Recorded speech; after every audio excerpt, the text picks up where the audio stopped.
Hello, and welcome to the Spicy Pod Sleep Stories. I am Michael, and tonight we step into a village where time stands still and love is the only thing that can wake the clock. It is a world where every moment is suspended between eternity and desire, where a mysterious timekeeper guards a secret that could change everything. Join Eva as she discovers that falling in love may be the only way to truly live, but it comes with a price. The forest had no business being so still. Branches arched high like cathedral ceilings, latticed with green leaves that glowed silver where the light touched them.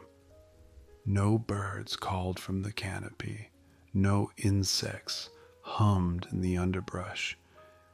Even the wind seemed to have forgotten how to move. The air was thick with quiet, not empty, but waiting, like the pause before the first note of a song, or the silence before a long-held secret is finally spoken aloud.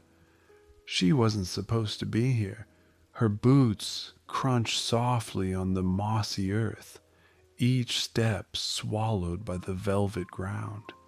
She had taken a wrong turn, or maybe a right one. The trail behind her had vanished, overgrown and swallowed whole by shadow. And the farther she walked, the more the forest changed. Time itself seemed to slow, stretching between her thoughts. Her phone screen stayed dark. Her compass spun in lazy circles. Her watch ticked twice, then stopped. The trees parted suddenly. Before her stretched a meadow drenched in amber light, the grass so tall and fine it shimmered like spun gold. And just beyond it, cupped in the shallow arms of a valley, lay a village. She blinked. It looked like something from a fairy tale. Stone cottages with flowering vines draped across their walls. Crooked chimneys, wooden shutters painted in soft, forgotten colors.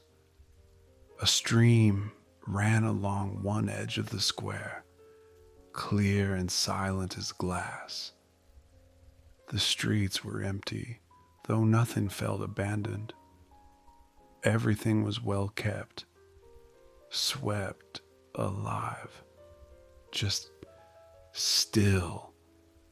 The silence pressed closer, not suffocating, but intimate, like being watched by something that wasn't unkind, just ancient.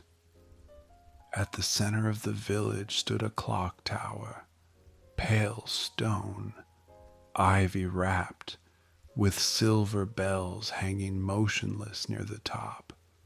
Its clock face was elegant, weathered, and unmistakably still.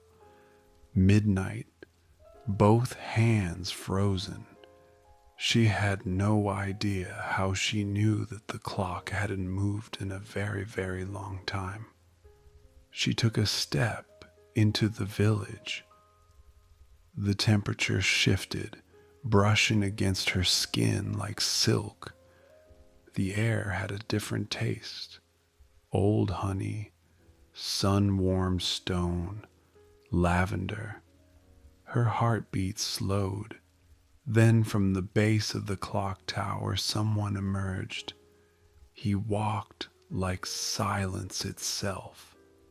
Long strides, unhurried, each motion precise and without waste. He wore black, fitted at the waist, high collared at the neck, the cloth catching the sunlight like water.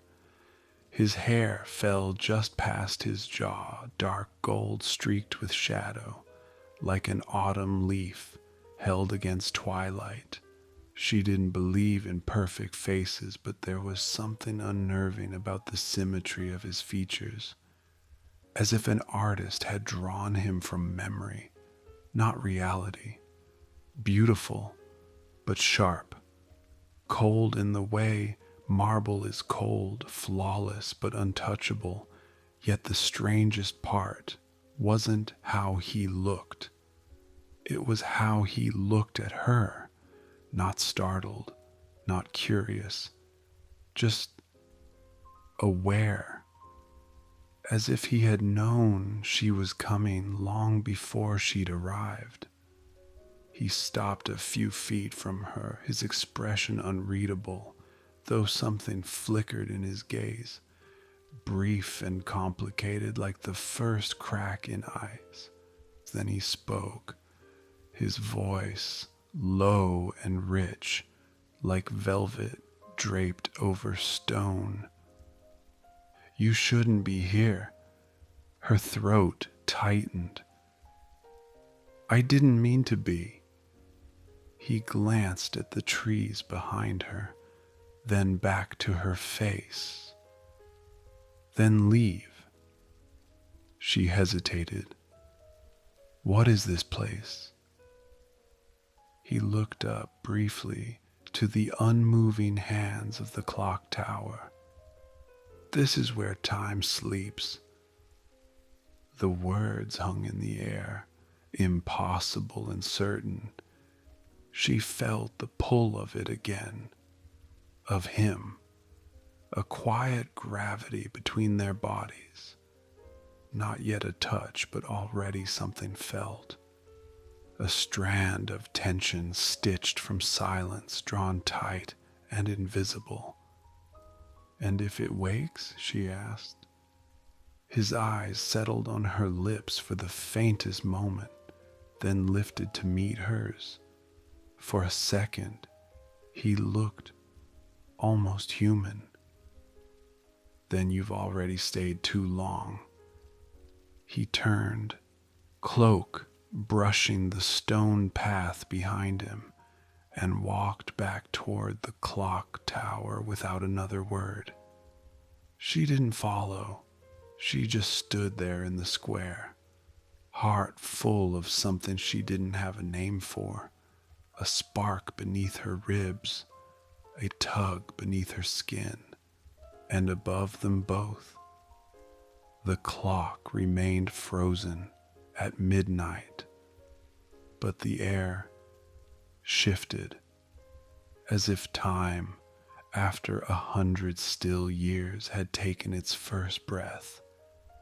She returned the next day, not because she meant to, not because she believed the warning, but because she couldn't stop thinking about him, the man carved from silence, with eyes like dusk and a voice that seemed to echo long after it left his lips. And perhaps, too, because something in her, something reckless, wounded, and aching to be seen, wanted to be near whatever he was guarding, even if it meant waking what should have stayed asleep. The village was still asleep, but not lifeless. She wandered its quiet lanes, brushing her fingers across cold stone, glancing at shuttered windows that felt watched. There were signs of life. A coat hung on a hook, a book left open on a bench, warm bread cooling in an unlit bakery. The village wasn't dead. It was paused, as if everyone had stepped away just before the final line of a story was written. Eventually, she found her way back to the clock tower. The doors were open this time. Inside, the air smelled of old parchment, metal oil, and lavender. The floor was worn smooth by centuries of footfalls. Clocks, dozens, maybe hundreds, lined the walls and shelves. Some were pocket-sized, others grand and gilded. All of them were silent. He stood at the workbench near the window, back to her, sleeves rolled to the elbow. Light poured in, catching on his forearms and the chain of a timepiece he held delicately in his hands. Oh, he didn't look up. "You came back," he said, as if they'd parted only minutes ago. "I didn't mean to." He glanced over his shoulder, arching a brow. "You say that often." She smiled despite herself, leaning against a shelf of books with spines worn smooth by time. "You didn't tell me your name." He paused. The watch in his hands clicked softly. "Because names have weight here. Once spoken, they can't be taken back." She tilted her head. "So if I tell you mine..." He turned then, slowly, and set the watch down. Their eyes met. "I'll owe you mine." The silence between them felt charged now, like a thread of static between two storms. She felt her heart thud once, deep and grounding. "Eva," she said softly. "My name is Eva." He nodded as if he already knew. "I'm Callum." She whispered it to herself once. Callum, like the sky. He poured her tea from a cracked porcelain pot. The liquid was dark and fragrant. She didn't ask where it came from, only took the cup he offered and let the warmth seep into her fingers. "I don't understand," she said, staring into the dark swirl of her cup. "And why does time sleep here?" Caleb sat across from her, graceful even in stillness. "Because the villagers chose silence over sorrow." He leaned back in his chair, the late light softening the planes of his face. 100 years ago, time moved freely. People loved, aged, and died until someone tried to stop it. Eva's brow furrowed. "How do you stop time?" He looked at her then, not like before, not the soft, distant study of a stranger, but like someone remembering pain. "By binding it with a spell, a promise, and a sacrifice." She let the silence fall between them again. Let it stretch. "And now," she said slowly, "no one here ages. No one loves. No one dares to," he corrected, "because love is the only thing that wakes the clocks." Her cup paused at her lips. "And what happens when they wake?" He didn't answer right away, just looked at her the way he had in the square, as though seeing not just her, but everything she had ever wanted and feared. "Then the world begins to move again," he said softly, "and nothing can stop it." He reached across the table, not quite touching her hand, but close enough that she could feel the heat of him. "You should leave before that happens." Ava looked down at their hands, so close. "I think it already is." Time had no voice in the village, but Eva could feel its breath in the library. It was not a grand place, just an old stone building tucked between two willow trees, its doorway half sunken into the earth, wrapped in ivy and the scent of old stories. The wooden door creaked when she pushed it open, and the sound echoed like a bell through the hushed interior. Inside, the air was cool and dry, thick with the perfume of parchment and ink. Rows of mismatched shelves lined the walls, their contents sagging under the weight of forgotten centuries. Books were stacked in piles on chairs, windowsills, even the steps of a spiraling iron staircase that disappeared into a second level cloaked in shadow. She wandered in slowly, fingertips grazing the spines, some bound in cracked leather, others in deep green velvet or midnight blue cloth. Many had no titles, others had names etched in a language she didn't recognize. There was no dust, as if someone came here often, or perhaps never left. She paused at a long reading table by the arched window. A single book lay open there, its pages filled with elegant handwriting, looped and slanted like music written in ink. She leaned over it, brushing a loose strand of hair from her cheek as she read. That's when she felt him. Not heard, felt Kylam. His presence was like the sun slipping through a cold room, subtle but undeniable. She didn't turn right away. She just kept reading, pretending she wasn't aware of the way he leaned against the nearby shelf, arms crossed, watching her as if she were a passage he couldn't stop rereading. "You have a habit of turning up," she murmured. "I could say the same of you," he replied, his voice low and unreadable.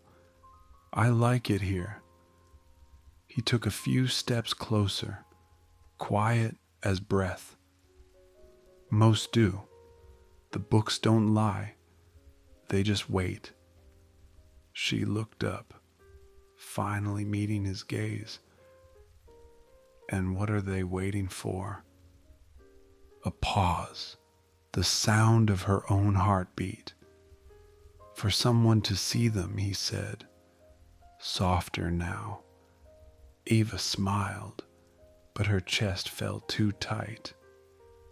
"You speak like a man who's been waiting too." Kylam didn't answer.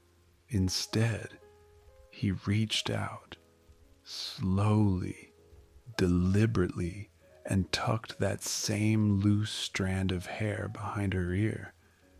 His fingers didn't quite touch her cheek, but the heat of him was enough to make her breath hitch. The moment hung there, heavy, fragile, their eyes locked, and something in his expression cracked, just slightly, enough to show the man beneath the centuries, the yearning, the restraint. Then he stepped back. "You should be careful," he said, but his voice had lost its edge. "This place, it makes forgetting feel like dreaming." Ava looked down at the open book.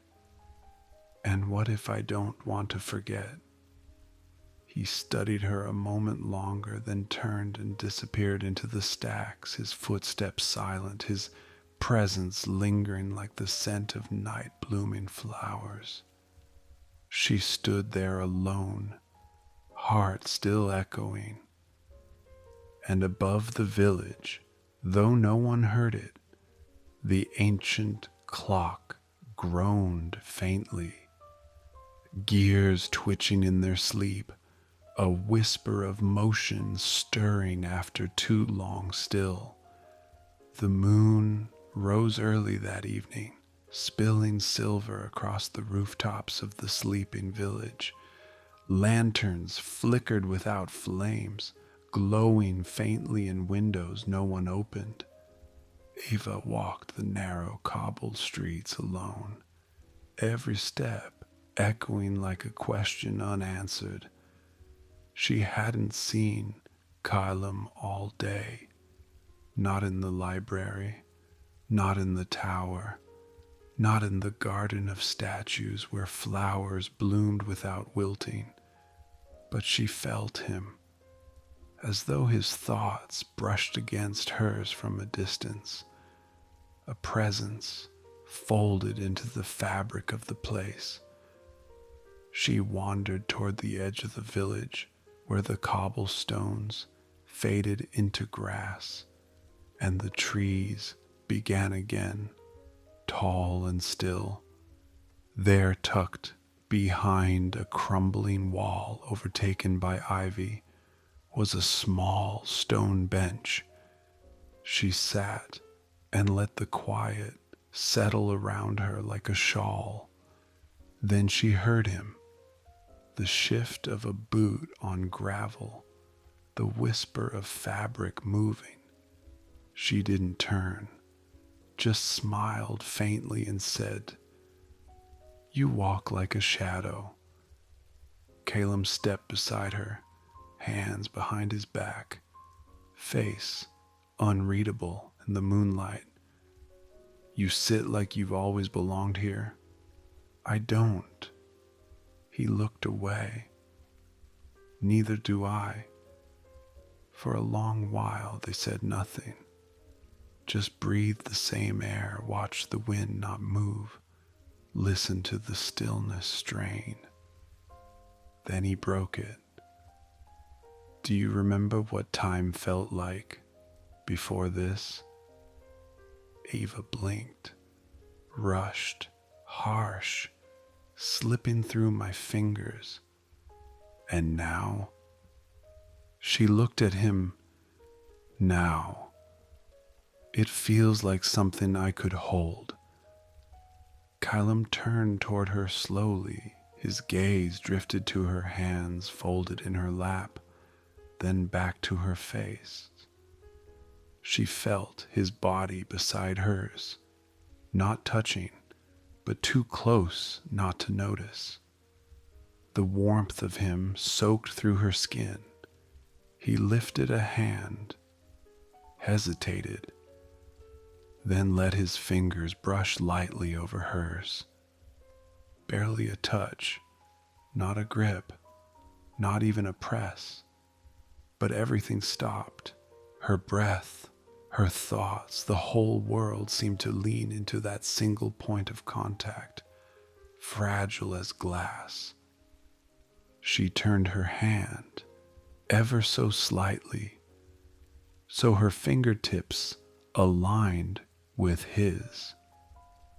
He didn't move, but his eyes, those ancient, shadow-rich eyes, searched her, like a man who knew what danger tasted like and still reached for the flame.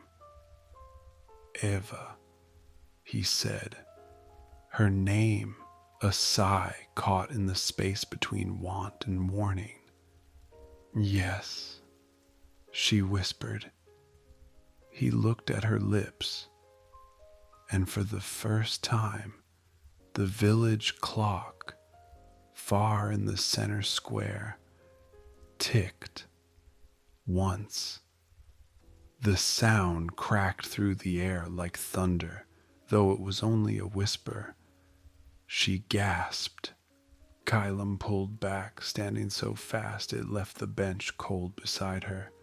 His chest rose once, sharp and shallow. "No," he said under his breath. "It's too soon." Eva stood too, heart pounding. What just happened? He didn't answer. Instead, he reached up and pressed the back of his hand gently to her cheek. So tender, so reverent, it made her shiver. "You're waking it," he whispered, almost in awe, and I don't know how to stop it. Then he vanished into the trees, silent as moonlight, and far behind them the clock ticked again. Once. Then silence. Ava didn't sleep that night. She lay beneath a blanket in one of the quiet cottages Kylam had wordlessly led her to days ago. The sheets smelled of lavender and old cedar, untouched by years, or maybe just touched by too many, but the ticking haunted her. It had only happened twice. Two soft, deliberate ticks from the village clock. Two signs that something ancient and still had stirred, and that somehow she was the reason. By morning, she needed answers. She returned to the library, searching the shelves not for stories this time, but for truths. The kind of truths people buried in journals and tucked between pages no one ever dared to read. She found a locked cabinet in the back. Its door gave with a little effort and a creak that sounded like a warning. Inside were handwritten volumes, thin, worn, and marked with dates that meant nothing anymore. One entry caught her eye. When she kissed him, the roses bloomed overnight. The clock ticked once. By morning, he had a heartbeat. By sundown, he had aged 5 years. Ava swallowed. She read more. Stories of lovers whose feelings had undone the spell, of stolen touches, brief glances, trembling hands. Each time, the price was the same. Time returned, and with it, the slow ache of mortality. The magic unraveled, and so, the village made a choice. No love, no change, no risk. Ava stared at the page, fingers trembling. She didn't hear him enter. "You found it," Kylam said quietly behind her. She turned, startled, the book still open in her hands. "Why didn't you tell me the whole truth?" He didn't come closer, didn't reach for the book, just looked at her like she was the beginning of something he didn't want to finish. "Because once you know," he said, voice heavy, "you can't forget." She stepped closer. "You've felt it too. I know you have." His jaw tightened. "That's why I've stayed still all this time." Her breath caught, "But you weren't still. Not when you touched me." Kylam's gaze dropped to her lips again, just for a moment. "One more touch, Eva," he murmured, "and the clock won't stop with a tick." She stared at him, something fragile and burning behind her ribs, and this time she didn't take a step closer, but she didn't step back either. Kylam didn't say where he was taking her. He only appeared at her cottage door near twilight, silent as always, his hand resting lightly on the frame, eyes unreadable. Ava followed without asking. Her heart had already answered for her. They walked through the village's back paths where cobblestones gave way to overgrown trails lined with sleepy lilies and vines heavy with moon-white blossoms. The air was thick with the scent of jasmine and memory. Eventually they reached an old gate, twisted iron and tangled ivy, half hidden behind a stone arch that leaned with time. Kylam paused only to glance at her, then pushed the gate open with a groan that echoed like a sigh. Beyond it, a secret garden, wild and lush, glowing faintly in the blue hush of dusk. Pale roses bloomed along the fences, and silver-veined ivy curled up the sides of a stone fountain that no longer ran with water but shimmered with captured starlight. Eva gasped softly. This was hers, Caleb said. She looked at him. Who? She asked. The woman who cast the stillness, he said, stepping into the garden, his voice quieter than the wind. She couldn't bear to watch him die, so she sealed the village in timeless peace. She lost him anyway. Ava stepped beside him. You knew her? He hesitated. I loved her. The words hit like a hush. And she? Eva asked gently. She loved someone else. He looked away. And he loved the world too much to stay still for her. Ava reached out, brushing her fingers along the edge of a white-petaled flower that bloomed wider at her touch. Why bring me here? Because you should see what love leaves behind.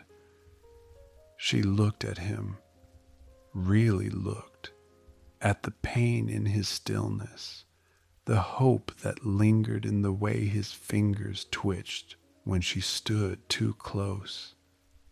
Or maybe, she whispered, what it can still grow. The wind picked up gently. Colum turned to her, and this time he didn't resist.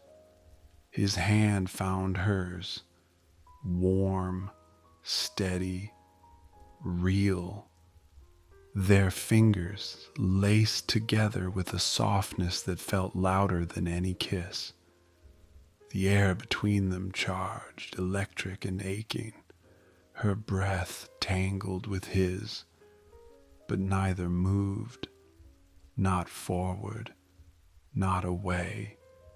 They just stood in the center of a long-lost garden, hand in hand beneath the open sky, while the scent of blooming things wrapped around them like a spell.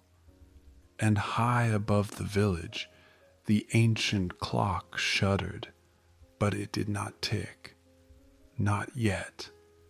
The garden should have gone quiet with the night, but something had shifted, not in the air, not in the leaves, but in them.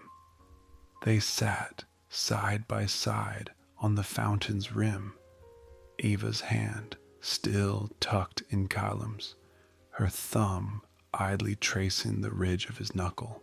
He hadn't let go, and she hadn't asked him to. Above them, the stars were beginning to drip into the sky, dozens, then hundreds, appearing like memories returning to a forgotten mind. Do you ever miss it? She asked softly. Time. Kylam's eyes stayed on the stars. Sometimes. The rhythm of it. The sweetness of change. She watched his profile, the strong line of his jaw, the way the starlight softened his usual stillness. Then why do you stay?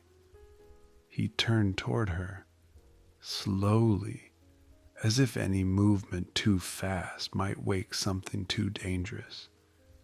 Because once you move, he murmured, you don't get to choose what happens next. Ava swallowed. Her heart beat once, deep and low. I don't think we ever did. Silence settled, heavy and silver-edged.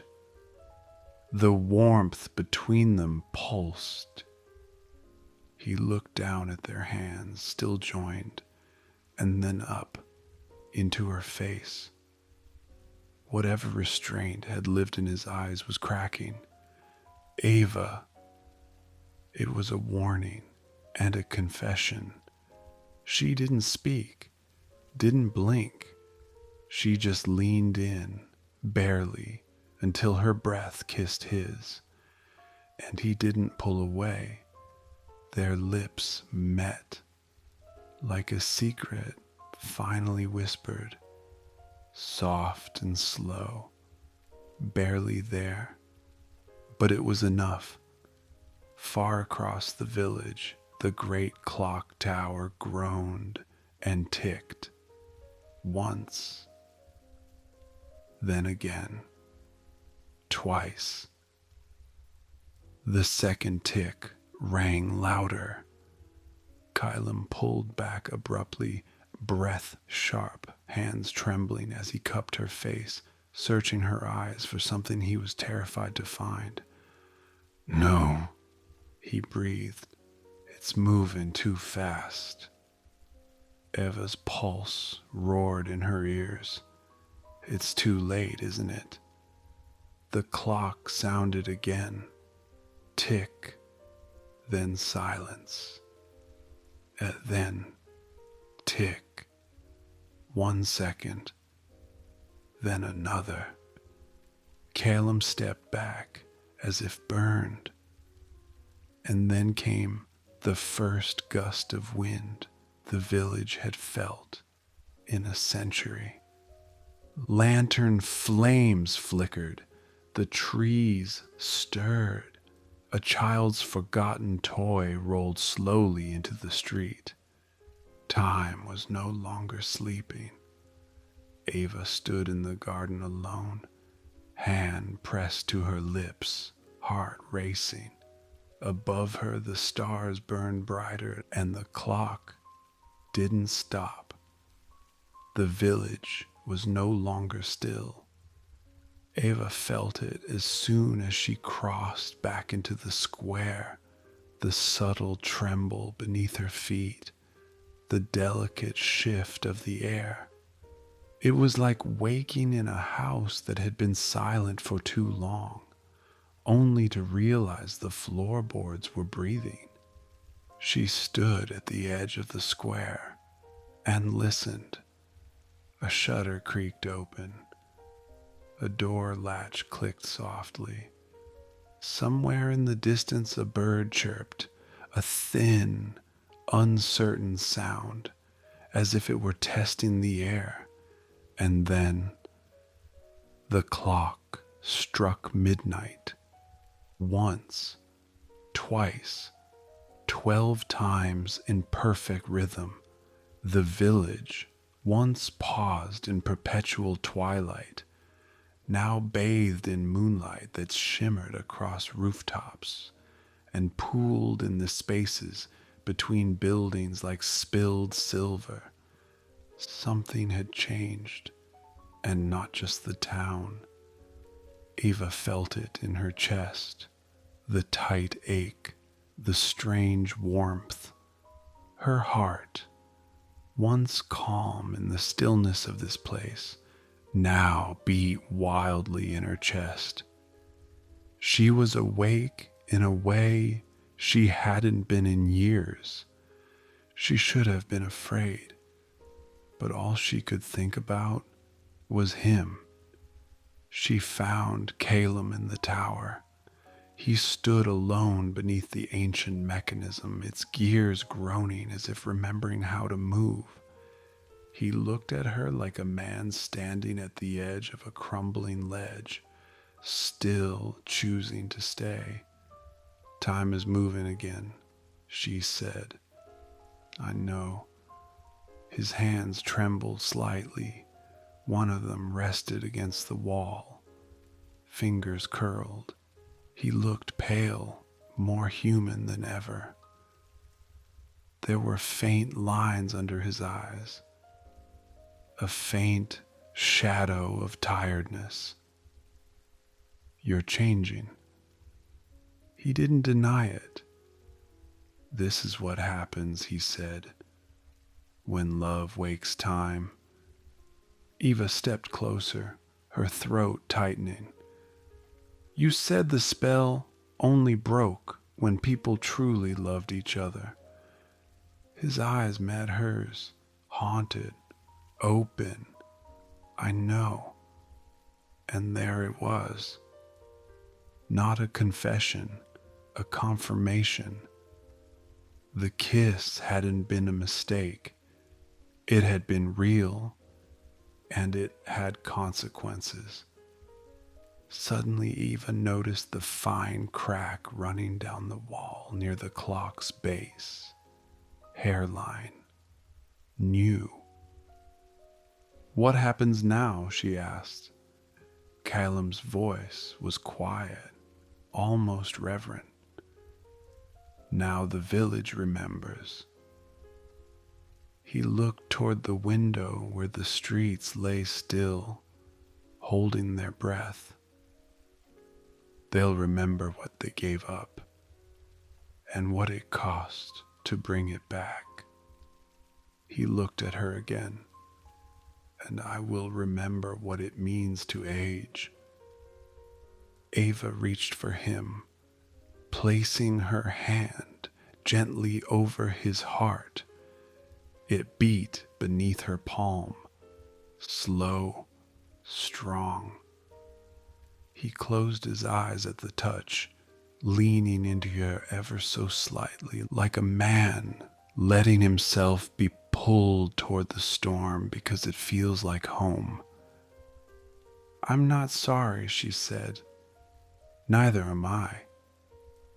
Outside, a wind blew through the square, and the petals from 100 unseen gardens swirled in the air like snow. Love had entered the village, and time was no longer kind.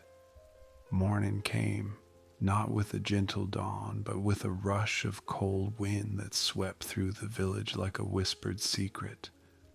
Windows creaked open, shutters flapped on their hinges, and the scent of wood smoke and earth slipped from chimneys for the first time in a century. From unseen places came soft footsteps, a murmured voice, a sigh held too long. Ava stood at the edge of the square, watching faces, young, old, and ageless, appear at doorways and windows, blinking as if waking from a deep, shared dream. Some smiled in wonder, others frowned with confusion.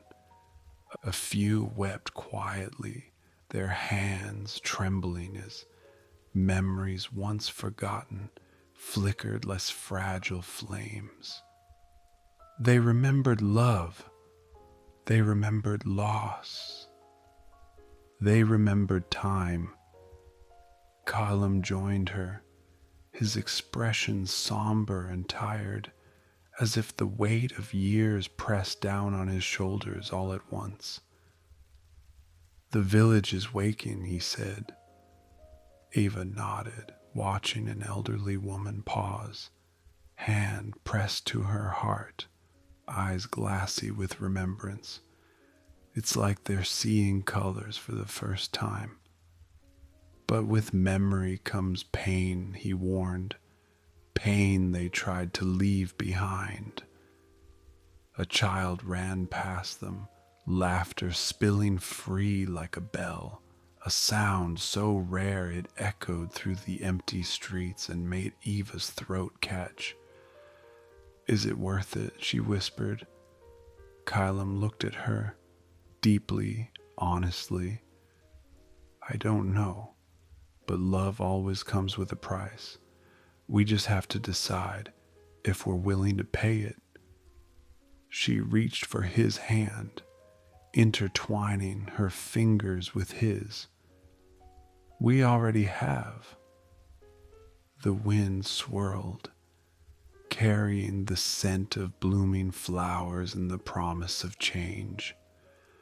Above them, the clock tower's hands began to move steadily, marking a new rhythm. Time was no longer frozen. It was alive, and with it, a new story had begun. The village gathered beneath the ancient clock tower, the once silent square now alive with whispers, questions, and eyes full of memories long buried. Ava stood beside Kylam, feeling the weight of 100 unspoken fears pressing down like the heavy stones beneath their feet. The elders spoke softly, voices trembling with a mix of hope and dread. "The spell is broken," one said. "Time flows again, but so does suffering." Another nodded. "To love is to risk loss, pain, and death." Kylam's gaze never left Ava's. "I've lived without love for a century," he said quietly, "because I feared losing it." She reached for his hand.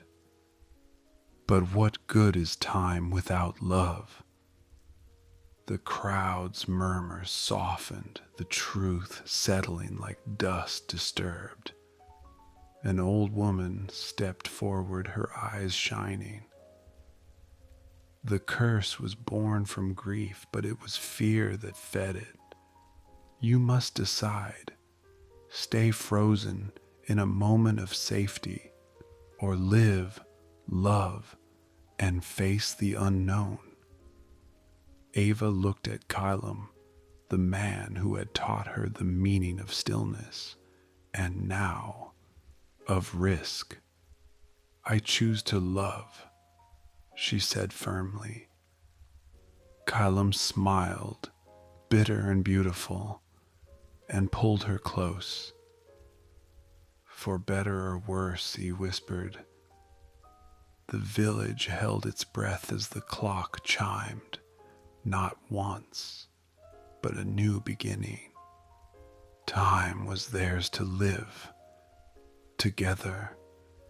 The night air was thick with possibility as Eva and Caleb stood beneath the clock tower, the village holding its breath around them. Time had begun to flow again, slow but unstoppable, weaving through cobblestones and hearts alike. His hand found hers, not the tentative brush of before, but steady and sure. Their eyes met, shimmering with the weight of everything lost and everything yet to come. With a tenderness born of centuries, Kylam leaned in and kissed her, soft and real, no longer a whisper of what could be, but a promise carried on the steady pulse of the awakened clock. The village clock chimed freely now, ringing out into the night like a celebration of love finally allowed to live. In that last unbroken hour before dawn, Eva felt the first true heartbeat of time, the beginning of everything. Seasons came and went, as they always do. The village, once frozen in silence, grew alive with laughter, tears, and the gentle rhythm of days lived fully. Eva and Caleb walked through those changing years hand in hand, their love deepening with every sunrise and every soft good night. They aged, not quickly, but naturally, each line on their faces a story, each silver strand a memory treasured. The village learned to breathe again. Children played beneath the clock tower, and the air was rich with the scent of blooming flowers and freshly turned earth. Time was no longer a cage, but a gift to savor. In the quiet moments beneath a sky that knew all their secrets, Ava and Calum would smile, knowing that love was worth every tick of the clock. Together, they lived ever after, with time. I hope you've enjoyed tonight's story. Good night and sweet dreams.